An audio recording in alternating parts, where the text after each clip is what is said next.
Dans l'Écriture, il y a un principe qui se rencontre de multiples fois. Le Seigneur travaille pour obtenir des personnes qui parviennent à une plus grande mesure de Christ que celle qui est commune parmi le reste de son peuple.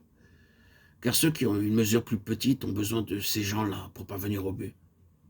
Pourquoi est-ce que le Seigneur prend une personne ici et une autre là pour les faire passer par des expériences éprouvantes?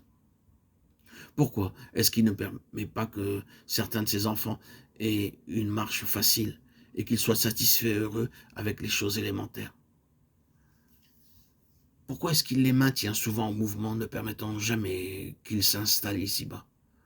Pourquoi est-ce qu'il les fait passer par des expériences spirituelles peu ordinaires et inhabituelles, alors que des multitudes de chrétiens, eux, ne les rencontrent pas? Pourquoi tout cela? Pour le besoin des autres, c'est tout.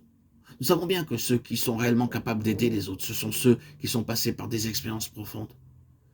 Ils ont initié cette voie. Ils ont payé un grand prix pour cette libération. Il a été coûteux, mais précieux, si d'autres peuvent être réellement aidés. C'est la manière d'agir du Seigneur. Il fait passer des personnes par des voies étranges, très profondes et élevées, au-delà du domaine de l'ordinaire, pour constituer un peuple particulier, ayant de réelles valeurs spirituelles et utiles pour son Église. Pour détruire l'ennemi efficacement et établir la souveraineté du Seigneur Jésus dans le royaume de l'ennemi, en saisissant pleinement la personne du Seigneur Jésus. Maintenant, quand j'emploie ce terme pleinement, je le souligne plusieurs fois parce que je ressens que c'est l'aspect que nous devons considérer.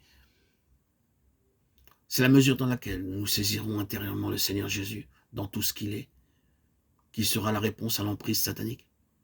Ainsi, pour détruire toute cette hiérarchie satanique et vider les cieux de ses puissances et de ses principautés néfastes, le Seigneur a besoin d'un peuple qui corresponde à Sion pour être son instrument et son vase. C'est-à-dire de personnes qui soient l'incarnation de sa pensée plus pleine concernant le Seigneur Jésus, dans une mesure qui aille au-delà de la moyenne générale. Certains sont allés plus loin dans cette connaissance du Seigneur Jésus, et il y a eu en eux quelque chose de plus grand concernant Dieu et son Fils. Tout revient à cette question de la mesure de Christ.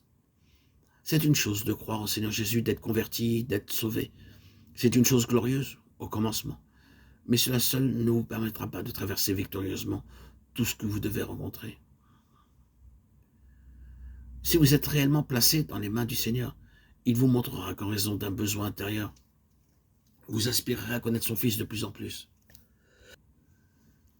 Le cours normal d'une véritable vie chrétienne gouvernée par le Saint-Esprit sera de parvenir à un accroissement constant de Christ, à une découverte constante et croissante de Christ.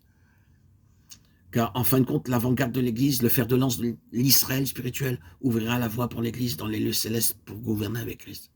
Et ce sera par le moyen d'un peuple qui aura été forgé en Christ très profondément, dans lequel Christ aura pénétré très profondément. C'est une nécessité pour le Seigneur.